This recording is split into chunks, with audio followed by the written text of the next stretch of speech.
In the ongoing series of emotional intelligence, today we will be talking on the measurement of emotional intelligence. Emotional intelligence is a vital skill in the organizations, influencing the leadership, teamwork, influencing the workplace harmony, and measuring the EI effectively requires the tools that are valid, reliable, standardized, multidimensional, capable of combining the objective and subjective assessments. So, there are some characteristics of the measurement of emotional intelligence. We will be taking it one by one. The first is validity, which ensures that EI measurement tool accurately evaluates the emotional intelligence constructs. It is designed to measure such as self-awareness, empathy and the social skills. There are two types of validity, content and construct. So, moving forward with this, the criterion validity is the third one, which demonstrates a very clear relationship between the EI scores, the desirable outcomes such as the leadership success and effective conflict resolution. Now, the next is your reliability, which refers to the consistency and stability of an EI measurement tool in order to ensure that the results remain accurate over the time period and across the different contexts. There are different types of reliability which we have already discussed, like test, retest, inter-rater and internal consistency. So, now the third is your standardization, which ensures that the EI measurement tool is applied uniformly across the diverse population and the organizational context and the cultural settings. Now, there is importance of standardization which eliminates the biasness because of the cultural, linguistic, demographic differences. It facilitates the benchmarking by allowing the comparisons across the teamwork, team departments and the industries. Now, basically there is a scenario based standardization also, which is very essential sometimes and useful in a very specific industry. Like for example, the hospitality organizations might test the EI using the customer interaction scenario, while the healthcare settings might focus on empathy in the patient care. The next is your multiple dimensions. A comprehensive EI measurement tool evaluates the multiple facets of emotional intelligence, providing a holistic understanding of an individual emotional and the social capabilities. So, there are some core dimensions of EI, that is self-regulation, empathy, social skills and the motivation. Now, moving forward with this, there are some objective and there are some subjective measures. So, objective measures evaluate the responses to the stimulated scenarios like conflict resolution, teamwork challenges, and AI driven emotional recognition analyzes the facial expression, tone and the text to the emotional state. Whereas the subjective measures, there is a self-report questionnaires, peer and 360-degree feedback which provides the insights from the colleagues, subordinates and superiors. Now, the objective assessment and the measurement. The employees participate in a role-playing exercises which is designed to test the emotional competence, like handling the complex workplace conflicts, and the subjective is about a self-assessment on their emotional responses to stress or the feedback. Now, moving on to the approaches. The measuring emotional intelligence requires a comprehensive approach to assess its multidimensional and the nature accurately. In this, the first we will be talking on the self-report questionnaires, which are amongst the most commonly used tools to assess the emotional intelligence. These instruments rely on the individual evaluation their own emotional and the social skills by responding to the structured statements. Now, this method captures the subjective perceptions of the emotional abilities, offering the valuable insights into how the individuals perceive themselves in the areas like self-awareness, empathy, stress management and adaptability. So, unlike the performance-based assessment that objectively measures the EI through the task or the scenarios, the self-report questionnaires provide a more introspective approach, making them a very important tool for the personal and the professional development. Now, these tools are used across the fields including the education, corporate thinking, consuming, then counseling, healthcare due to their practicalities, accessibility and the cost effectiveness. Now, coming on to the other aspects and the purpose of the self-report questionnaires, it is basically to promote the self-awareness, to identify your own strengths and provide a foundation for the personal development.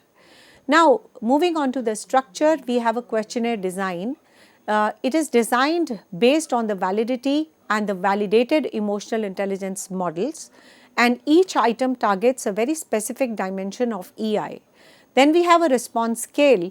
The most self-report questionnaire use a Likert scale, which allows the participants to rate their agreement with the statements. So, they are actually from strongly disagree to strongly agree. We have a 5-point Likert scale and we have a 7-point Likert scale. We have some sample statements and the scoring which are calculated for each EI dimension and compared to a predetermined benchmarks. So, there is a interpretation of the results which identify the patterns and the trends in the emotional abilities, and the reports often include actionable insights or recommendations for the development. So, one of the most commonly used self-report EI tool is the emotional quotient inventory, which is developed by Baron, which measures the 5 core dimensions, that is self-awareness, assertiveness, self-report, independence and interpersonal skills. So, there are approaches in terms of the social responsibility, stress tolerance and impulse control, the reality testing, flexibility, problem solving and optimism and happiness. So, there are some important aspects like the application of self-report questionnaires, that is, it is helped in the leadership development, team building, conflict resolution, education and counseling, student development, guiding counseling, then health and care therapies like mental health interventions, then the patient empowerment and the personal development. So, there are some advantages of self-report questionnaires, like it is easy to administer, it is cost effective, it encourages the self-regulation, self-reflection, customization, versatile, and definitely there are some limitations, that it is subjective, it is having social desirable biasness into it, there is a cultural biasness, there is a state dependency and there is a lack of objectivity. Now, definitely in order to overcome these biasness, we have a triangular approach, we have a regular reassessments, and the self-report questionnaires are very powerful tools for assessing the emotional intelligence, and they provide the accessible and the cost-effective insights into an individual emotional strengths and weaknesses, making them indispensable in the various settings. While there are some limitations like strategic implementation, then complemented by other assessment methods which can mitigate the biases and enhance the accuracy. So, by fostering the self-awareness and guiding the development, self-report tools contribute significantly to the personal growth, organizational success and the social well-being. Now, moving on to the second one, that is the performance-based assessment. The performance-based assessment are advanced methods for evaluating the emotional intelligence by measuring how individuals demonstrate their emotional abilities through the task, simulations and scenarios. Unlike the self-report questionnaires that rely on subjective perceptions, performance-based assessment, they focus on the actual performance. These assessments are rooted in scientific models of emotional ability model, which emphasizes that EI is a set of skills that can be objectively measured. So, due to their accuracy and the real world relevance, performance-based assessments are increasingly used in education, leadership, training, healthcare, counseling to identify the individuals with the high emotional intelligence and to guide the development programs. Performance-based assessments are the tools designed to measure the actual emotional competencies by engaging the participants in the task or scenarios that stimulate the real-life challenges. Now, these tasks require the participants to demonstrate their skills, that is, recognizing the emotions in others, using emotions to enhance the decision making, understanding the dynamic relationships, and regulating the emotions to achieve the constructive outcomes. Now, this method moves beyond the subjective self-perception and focusing instead on the observed abilities and the real-time participation and performance, offering a more objective and reliable evaluation of the emotional intelligence. The performance-based assessment are structured to measure emotional intelligence through well-defined tasks that align with the established theoretical framework. So, the process typically includes the following: the task design and the execution of the task, the scoring part and the interpretation.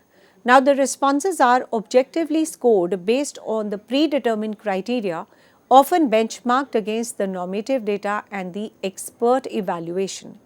Whereas in the interpretation, the scores are analyzed to provide the detailed insights into the participants' emotional abilities across the multiple dimensions.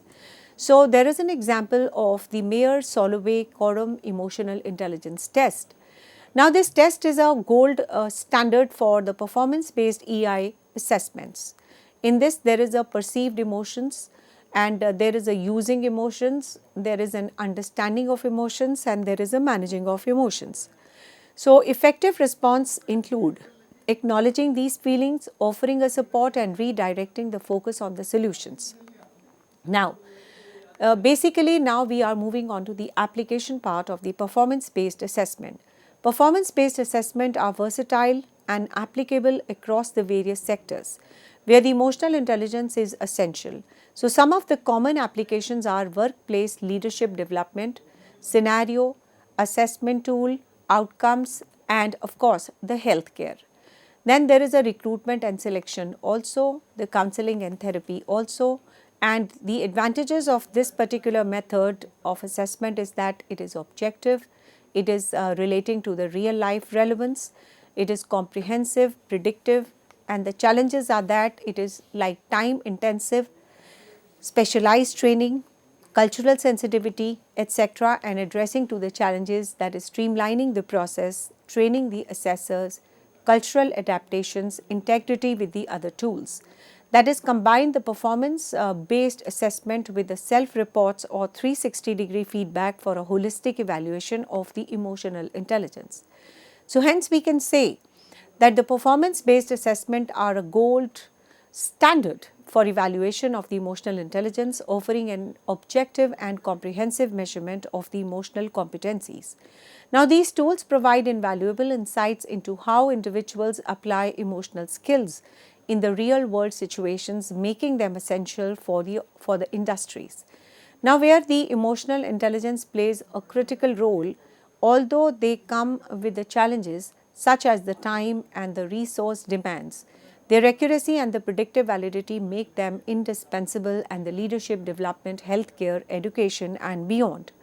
When implemented effectively, these assessments foster the growth, enhance the performance, and contribute to the personal and the organizational success. Now, the third is your multi-rater assessment. Now, this multi-rater assessment, also known as a 360-degree feedback tools, they provide a comprehensive evaluation of an individual emotional intelligence by collecting the feedback from a wide range of sources, including the supervisor, peer, subordinate, and sometimes the clients.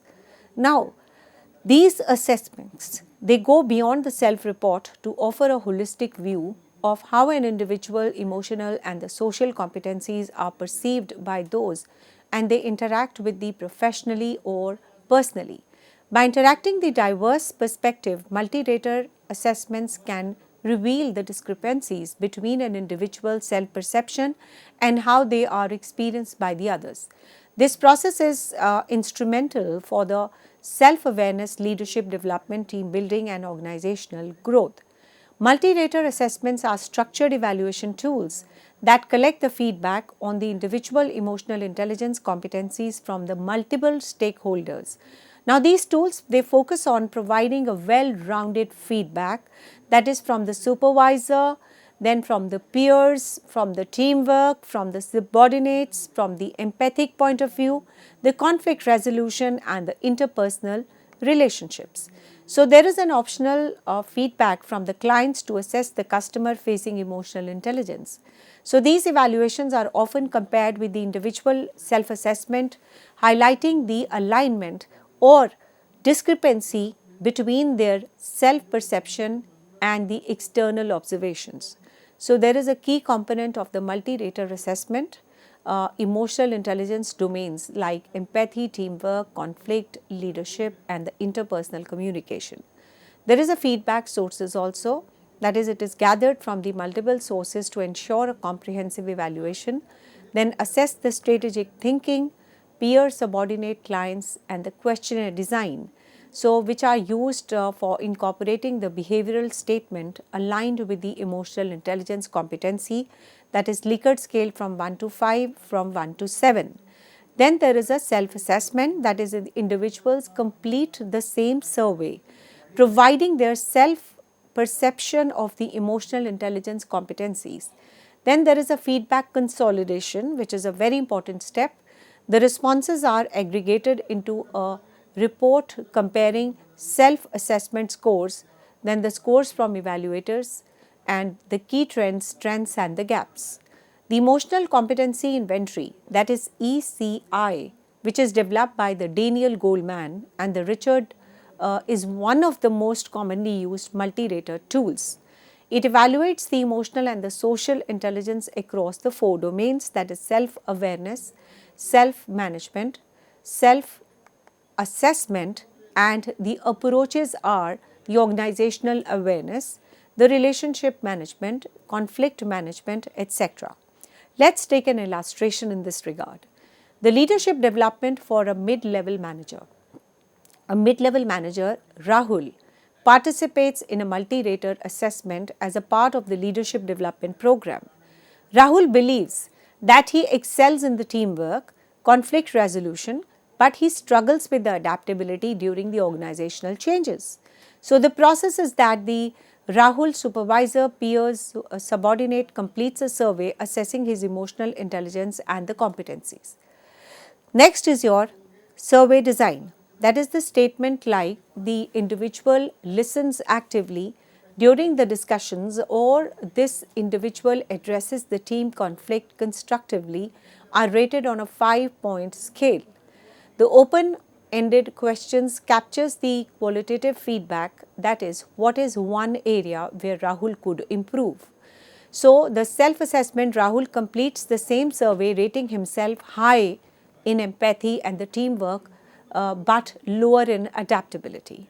So, the findings is that the supervisor feedback, the Rahul demonstrate the strong strategic thinking, but organizationally it struggles to adapt his leadership styles during the organizational shifts. There is a peer feedback, that is, while Rahul is approachable, the peers note that he avoids the addressing conflicts directly, sometimes leading to unresolved tensions. Then the subordinate feedback. Subordinate feel that Rahul could show more empathy, particularly during a high pressure situations. Then there is a key insight. Rahul rates himself highly in empathy and the teamwork, but external feedback reveals the gap in conflict resolution and adaptability. There is an action plan also here. The coaching, the focus on developing the conflict resolution skills through the tailored coaching sessions, and participates in the workshop on adaptability and emotional regulation during the organizational changes is the training. There is a follow-up assessment also, which is reassessing the program after 6 months to track the improvement. Then we have the leadership development, identify the emotional intelligence strengths and gaps in the current and aspiring leaders. A senior executive receives the feedback highlighting their own strong decision-making skills, but reveals a need for improvement in empathy. This insight informs a personalized coaching plan. What is the purpose? It provides a balanced and objective evaluation of employees' interpersonal and emotional skills. Like an example, an emotional employee subordinate note their effectiveness in motivating the team, but the peer highlights the challenges in collaboration. This feedback guides the development discussion, and the purpose is that it enhances the team dynamics and collaboration, and a project team undergoes a multiple rater assessment, identify the communication bottlenecks and improve the interpersonal relationship. There is a conflict resolution also, that is the purpose, which addresses the interpersonal conflict within the team or the organizations. There is an example to this effect, that the feedback from the multi-rater assessment identifies a manager avoidance of the conflict as a major challenge, leading to a targeted conflict resolution training. Now, the organizational development. This is like to foster a culture of emotional intelligence and a continuous improvement. The example is that the organization wider multi-rater assessment helped to identify the systemic issues in the communication or the leadership styles. There is an advantage to this.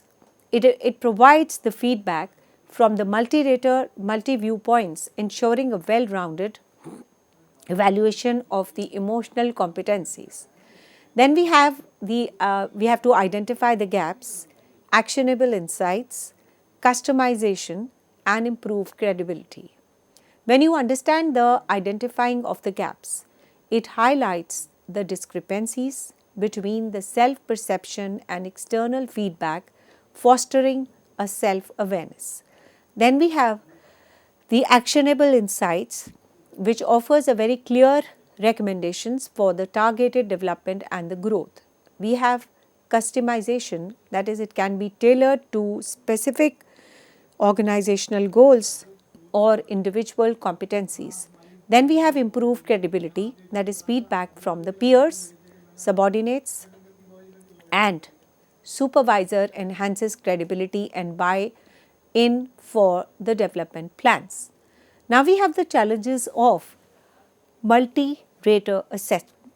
The first is your feedback quality. The feedback depends on the honesty and the objectivity of evaluators, and the personal bias or the fear of retaliation may skew the responses. Then we have the emotional impact. Negative feedback can be difficult for the individuals to process without the proper guidance. Then we have the time intensive. Administering the survey, consolidating the feedback, and interpreting the results, they require the significant time and resources. There is a potential biasness also here. Overly positive or negative rating from certain evaluators may distort the results. Implementation complexity. It requires a very careful planning to ensure the confidentiality and the meaningful outcomes. Now, there are some strategies to overcome the challenges.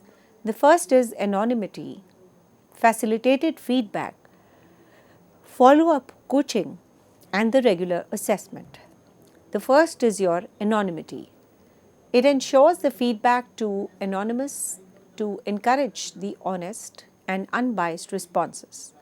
Facilitated feedback. Use the trained facilitators to interpret and deliver the feedback constructively. Then there is a follow-up coaching, that is, pair the assessments with the coaching or mentoring to help the individuals process the feedback and create the actionable plans. Then we have a regular assessment, that is, conduct the periodic multi-rater assessment to track the progress and reinforce the growth. Then we have the evaluator training. It helps in providing the evaluator with the guidance on giving the objective and the constructive feedback. So now coming on to the conclusion, the multi-rater assessment are an indispensable tool for evaluating the emotional intelligence, which helps in providing a very comprehensive and actionable insights through the feedback and from the diverse perspectives. So, by revealing the gaps between the self-perception and external observations, these assessments foster the self-awareness, drive the targeted development in the critical emotional competencies, and when the implemented effectively, multi-rater assessments can transform the organizations, individuals into the emotional dynamics and also enhance the team dynamics and build a culture of continuous growth within the organizations. So, these were the techniques as of now which we have discussed in this session. The next few approaches we will be taking in the next session. Thank you so much.